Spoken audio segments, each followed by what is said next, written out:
Hi, this is Darsi. ఈరోజు మనం మాట్లాడుకునే టాపిక్ వచ్చేసి శాతవాహనంలో యజ్ఞశ్రీ శాతకర్ణి గురించి మనం మాట్లాడుకోవాలి. నిన్న మనం హల శాతకర్ణి గురించి మాట్లాడుకున్నాం కదా. ఈరోజు సేమ్ అలాంటి ఇంపార్టెంట్ పర్సనే శాతవాహనంలో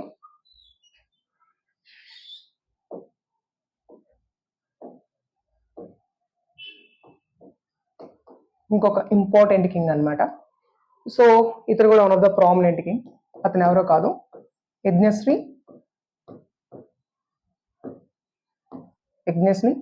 శాతకర్ణి.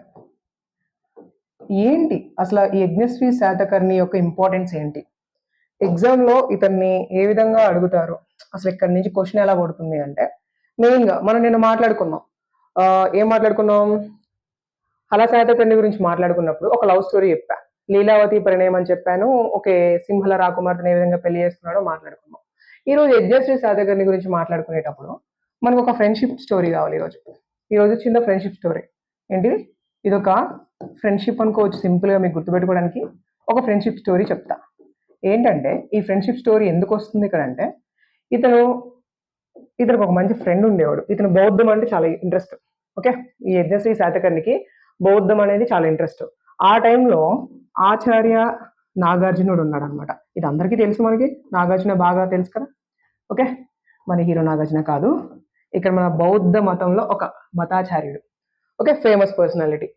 ఈ ఆచార్య నాగార్జున గురించి ఈరోజు మాట్లాడుకుందాం. ఎందుకంటే ఇతని ఫ్రెండ్ అని చెప్పాను కదా. ఇప్పుడు యజ్ఞశ్రీ శాతకర్ణి ఈ ఆచార్య నాగార్జునని ఆదరించాడని చెప్తారనమాట. చాలా గ్రంథాలు చెప్తున్నాయి. సో ఆదరించడంతో పాటుగా దీనికి ఏం చేశాడనేది ఎగ్జామ్లో అడుగుతారు. ఇక్కడ మెయిన్ ఇంపార్టెంట్ ఏంటంటే, మన యొక్క యజ్ఞశ్రీ శాతకర్ణి ఆచార్య నాగార్జునికి ఒక విహారాన్ని కట్టిస్తాడు. అది ఎగ్జామ్లో ఎక్కువ అడుగుతారు అనమాట. మహాపారావత విహారం. ఏంటది? మహాపారావత విహారం. మీరు చాలా బుక్స్ లో చూసుంటారు ఇది బాగా. సో మహాపారావత విహారాన్ని కట్టించాడు అనమాట. ఎవరి కోసం? యజ్ఞశ్రీ శాతకర్ణి ఆచార్య నాగార్జునుడి కోసం ఈ మహాపారావత విహారాన్ని కట్టించాడు. సో మరి ఈ యొక్క స్పెషాలిటీ ఏంటంటే, ఇందులో 1500 గదులు ఉంటాయి అన్నమాట. చూడండి, నాకు డౌట్, ఆచార్య నాగార్జున ఒకటి సరిపోద్ది కదా, ఎందుకు ఎంత పెద్దగా కట్టాడు అంటే, నేను కింగ్ కదా.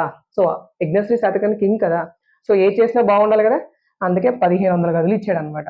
ఒకసారి చూడండి, మన ఫ్రెండ్స్ ఏమైనా అడిగాం అనుకో, ఒక 500 అడిగితే ఏమంటారు? 5 టైమ్స్. ఎన్నిసార్లు కాల్ చేస్తారు? 500 టైమ్స్ కాల్ చేస్తారు. ఇక చూడండి, తన ఫ్రెండ్ కోసం, ఆచార్య నాగార్జునుడి కోసం యజ్ఞశ్రీ శాతకర్ణి పారావత మహావీరాన్ని రాసించారనమాట. అంటే పారావత మహావీరాన్ని ఇచ్చేసి 1500 గదులు తనకి ఇచ్చేసాడు అనమాట.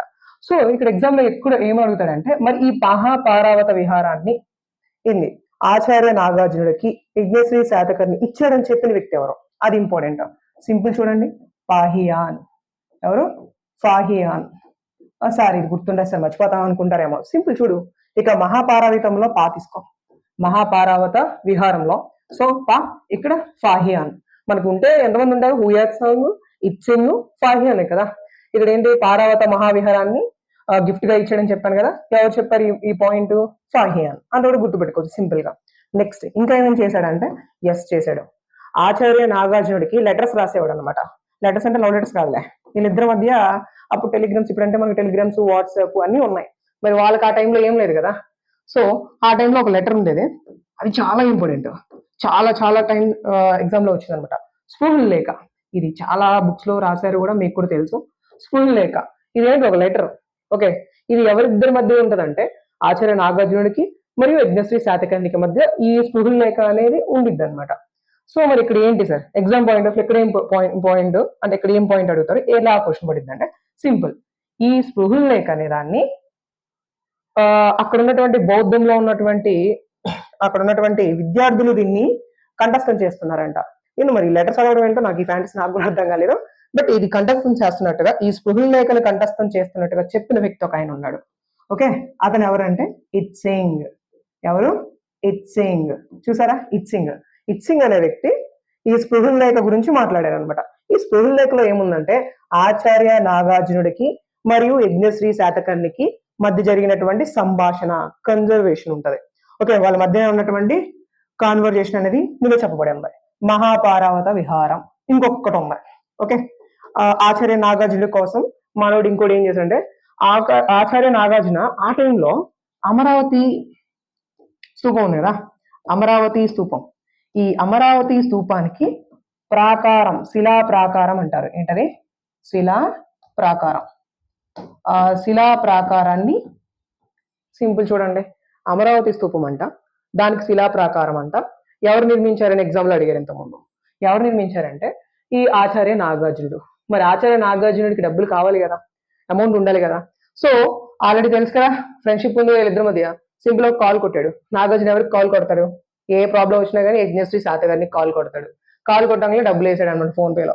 వేసేసి ఈ అమరావతి స్తూపానికి, ఈ శిలా ప్రాకారానికి కావాల్సిన ధన సహాయం చేసింది ఎవరంటే యజ్ఞశ్రీ శాతకర్ణి. 3 పాయింట్లు. ఈ 3 పాయింట్ల నుంచే ఎగ్జామినర్ ఫోకస్ చేస్తాడు. మహాపారావత విహారం ఎవరి కోసం కట్టించారు? సింపుల్, మీరే చెప్పేస్తారు. ఆచార్య నాగార్జున కోసం. ఎన్ని గదులు ఉన్నాయి? 1500 గదులు. ఓకే, ఈ పాయింట్ ఎవరు చెప్పారు? ఫాహి అని చెప్పారు. ఓకే, గుర్తుంటది. నెక్స్ట్ స్పృహుల లేఖ. స్పృహుల లేఖ గురించి మనం ఏం మాట్లాడేది? ఒక లెటర్. ఎవరి మధ్య సంభాషణ అని చెప్పుకున్నాం? ఆచార్య నాగార్జునికి, యజ్ఞశ్రీకి. దీని గురించి ఎవరు చెప్పారు? ఇట్ సింగ్ చెప్పాడు. నెక్స్ట్ అమరావతి స్తూపం. ఈ అమరావతి స్తూపానికి శిలా ప్రాకారం నిర్మించింది ఎవరు? ఆచార్య నాగార్జునుడు. మరి శిలా ప్రాకారం నిర్మించాలంటే మనీ కావాలి కదా. మరి ఈ మనీ ఎవరు ఇచ్చారు? మనం చెప్పుకున్నాం కదా, మనకి కాల్ కొట్టేస్తే యజ్ఞశ్రీ శాతకర్ణి ఆచార్య నాగార్జున కోసం ఏదైనా చేస్తాడు. సో మనీ సహాయం చేశాడు. ఇక్కడ ఈయన టైంలోనే ఎగ్జామినర్ ఇంకోటి కొంచెం డెప్త్ కాడాలంటే, ఈయన టైంలోనే అమరావతి స్తూపాన్ని చాలా అందంగా, సుందరంగా చెక్కిస్తారనమాట. అమరావతి అన్నం ఇక్కడే మనకు బయటపడింది. అమరావతి స్తూపాన్ని అందంగా చెక్కించింది ఈ టైంలోనే. చాలా అందంగా చెక్కిస్తారనమాట. So this is an important thing. Okay, ఇక్కడ నువ్వు గుర్తుపెట్టుకోవాల్సింది, ఒక ఫ్రెండ్షిప్ స్టోరీ అయిపోయింది. ఈ ఫ్రెండ్షిప్ స్టోరీలో నీకు కావాల్సిన పాయింట్స్ నేను కవర్ చేశాను. నెక్స్ట్ ఇంకొక పాయింట్ ఇక్కడ నువ్వు గుర్తుపెట్టుకోవాల్సింది, మనకి exam point of view important ఏంటంటే, మరి ఇతను ఎన్నో కింగ్? యజ్ఞశ్రీ శాతకర్ణి గురించి ముందు మాట్లాడాలంటే ఇతను 27th కింగ్. ఓకే, ఇతను ఎవరు?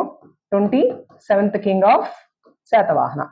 మరి ఏంటి యజ్ఞశ్రీ శాతకర్ణికి యజ్ఞ అనే పేరు ఎందుకు వచ్చిందంటే, యజ్ఞాలు చేశాడు కాబట్టి. సింపుల్, యజ్ఞాలు బాగా చేసేవాడు.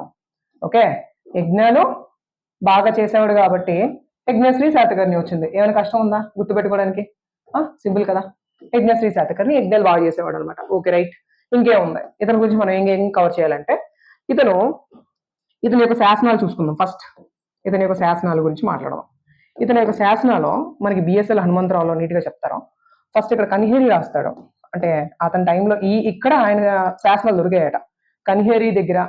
నెక్స్ట్ నాసిక్. ఏంటది? నాసిక్. ఇది ఎగ్జామినర్ ఈ 2 అడిగినా అడగపోయినా ఇది మాత్రం అడుగుతాడు. ఏంటది? చినగంజం. చాలా ఇంపార్టెంట్. చినగంజం చాలా మంది తెలియకపోవచ్చు. ఈ చినగంజం ఎక్కడ ఉంటది అంటే ప్రకాశం జిల్లాలో ఉంటది. ఎక్కడ? ప్రకాశం. గుర్తుపెట్టుకో. ఏంటిది? ప్రకాశం జిల్లాలో ఈ చినగంజం అనేది ఉంటది అనమాట. ఈ చినగంజం శాసనం చాలా ఫేమస్. ఈ చినగంజం శాసనంలోనే ఒక పాయింట్ చెప్పారు. ఎగ్జామ్ పాయింట్ ఆఫ్ అది ఇంపార్టెంట్. ఏం చెప్పారు సార్ అంటే, ఈ 27వ రాజు యజ్ఞశ్రీ శాతకర్ణి అని చెప్పింది ఈ చినగంజం శాసనమే. ఇది ఇంపార్టెంట్, నువ్వు గుర్తుపెట్టుకోవాల్సింది అదే. ఓకే, శాసనాలు కవర్ చేస్తాం ఇతనికి సంబంధించి. మరి ఇంకేమున్నాయి? ఇతనికి సంబంధించి నాణాలు ఉన్నాయి. అదేంటో నేను చెప్తా చూడు. నాణాలు కూడా ఇంపార్టెంటే. ఇక్కడ నుంచి క్వశ్చన్ పడితే ఎలా పడుతుంది, ఎలా అడుగుతాడు, ఇక్కడ నుంచి క్వశ్చన్ పడితే ఎలా అడిగే ఛాన్స్ ఉందో నేను చెప్తా చూడు ఒకసారి. ఇక్కడ నాణాల గురించి ఒకవేళ క్వశ్చన్ అడగాలి మనల్ని అంటే మాత్రం వాడు ఎక్కడ ఫోకస్ చేస్తాడంటే, ఇతను ప్రపంచంలోనే మొదటిసారిగా, చూసారా, ప్రపంచంలోనే నేను చెప్తున్నా చూడు, ప్రపంచంలోనే ఫస్ట్ టైం అట. చాలా గొప్ప విషయం ఇది. ఎగ్జామినర్ ఇది పట్టుకుంటాడు. ఫస్ట్ టైం, ప్రపంచంలోనే ఫస్ట్ టైం ఓడ తెరచాప. ఏంటి? ఓడ తెరచాప ఉన్నటువంటి గుర్తులు వేయించాడు అనమాట. ఓడ తెరచాప లేదా నౌకా ముద్ర, సింపుల్ చెప్పాలంటే నౌకా ముద్ర ఉన్నటువంటి నాణాలు ముద్రించింది ఎవరు? ఏ శాతవాహన రాజు అంటే మనకి యజ్ఞశ్రీ శాతకర్ణి. మరి ఇక్కడ ఇంకొక పాయింట్ కవర్ చేస్తారు. మరి ఈ యొక్క ఓడ తెరచాప గుర్తు గల నాణాలను బేస్ చేసుకునే ఇతని కాలంలో ఏంటది? రోమ్తో వర్తకం, విదేశీ వాణిజ్యం. సింపుల్, విదేశీ వాణిజ్యం బాగా జరిగిందట. మరి చూసుకో, ఇక్కడ ఓడ తెరచాప గుర్తు గల నాణ్యాలు వేయించాడంటే వేరే దేశాలతో వర్తకం చేశాడనే కదా దాని మీనింగ్. రోమ్తో వర్తకం జరిగేదని తెలియడానికి కారణమైనటువంటి నాణ్యం ఏంటంటే సింపుల్, ఓడ గుర్తుగల నాణం. ఓకే, ఓడ తెరచాప గల గుర్తుగల నాణాలను బట్టి రోమ్తో వర్తక వ్యాపారం జరుగుతుంది. విదేశీ వర్తక వ్యాపారం యజ్ఞశ్రీ కాలంలో జరిగిందా లేదా? ఎస్, జరిగింది. మరి దానికి ఆధారం ఏంటి? ఓడ తెరచాప గుర్తుగల నాణం, సింపుల్. శాసనాలు చెప్తాం, కన్హేరి, నాసిక్, చినగంజం. ఈ చినగంజం శాసనం ప్రకారమే ఇతను 27వ రాజు అని చెప్పబడింది. నెక్స్ట్ ఇంకేమైనా ఉన్నాయా, ఇంకేమైనా కవర్ చేయాలా అంటే యజ్ఞశ్రీ శాతకర్ణికి సంబంధించి మనం ఇంకోటి ఇంపార్టెంట్ గా కవర్ చేయాల్సింది ఏంటంటే ఒక ఫ్రెండ్షిప్ స్టోరీ చెప్పేసుకున్నాం, అతని శాసనాలు చెప్పేసుకున్నాం. మరి అతనితో యుద్ధాలు ఏమైనా చేశాడంటే ఈయన యుద్ధాలు చేశాడు, కాకపోతే ఇక్కడ మెయిన్ గా ఒక ఇంపార్టెంట్ అనమాట. చూడండి, మనకి ఒక వంశం ఉంటుంది ఆల్రెడీ, క్షారాట వంశం మీ అందరికీ పరిచయం ఉంది. క్షారాట వంశం మీకు ఆల్రెడీ తెలుసు. ఈ క్షారాట వంశంలో ఇద్దరు ఉంటారనమాట. ఆ టైంలో జీవదామ, ఎవడాడు? జీవదామ. ఈ జీవదామ మరియు రుద్రసింహ, ఎవరు? రుద్రసింహ. వీళ్ళిద్దరి మధ్య అంతఃకలహాలు జరుగుతూ ఉంటాయి అనమాట. ఈ జీవదామకి రుద్రసింహకి అంతఃకలహాలు జరుగుతున్న సమయంలో యజ్ఞశ్రీ శాతకర్ణి విజృంభించి ఏం చేశాడంటే సౌరాష్ట్ర, ఏంటది? సౌరాష్ట్ర. నేను చెప్పాను సౌరాష్ట్ర అంటే ఏమని చెప్పాం మనం? గుజరాత్ ప్రాంతాన్ని మరియు కొంకన్.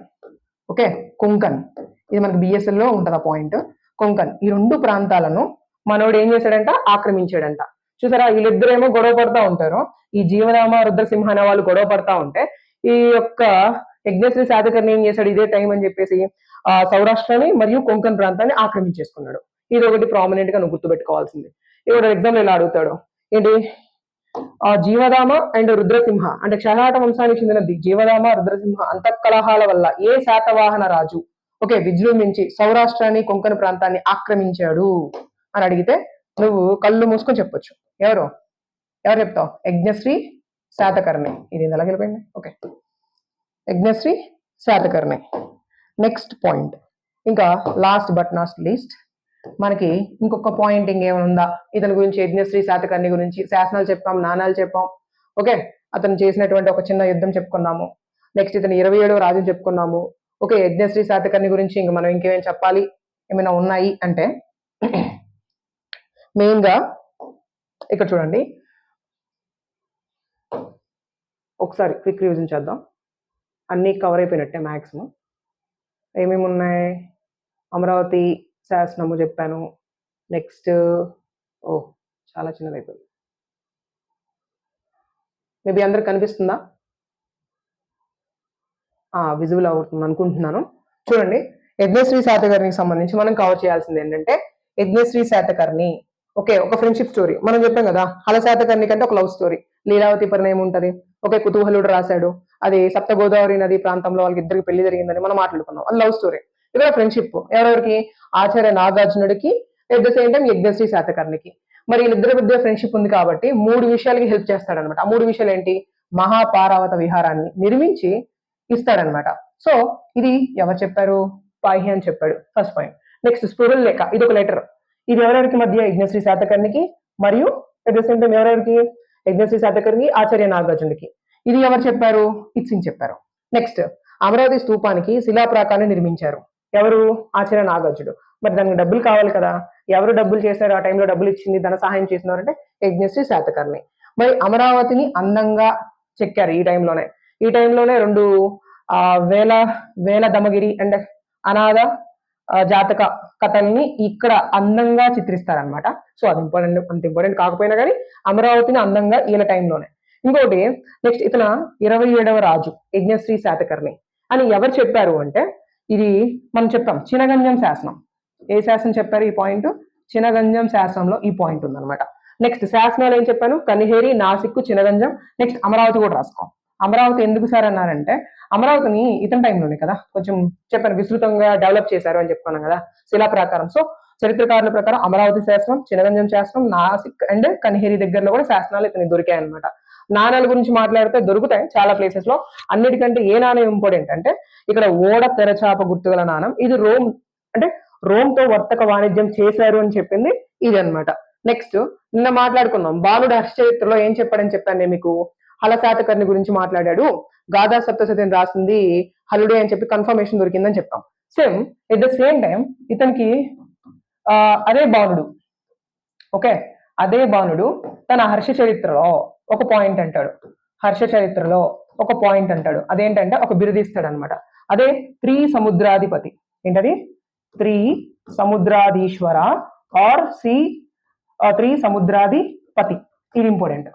ఓకే, త్రిసముద్రాధిపతి లేదా త్రిసముద్రాధీశ్వర అనే బిరుదు ఎవరికి ఎవరిచ్చారంటే, ఇక్కడ ఈ త్రిసముద్రాధిపతి లేదా త్రిసముద్రాధీశ్వరుడు అని చెప్పేసి బాణుడు తన హర్ష చరిత్రలో చెప్పారనమాట.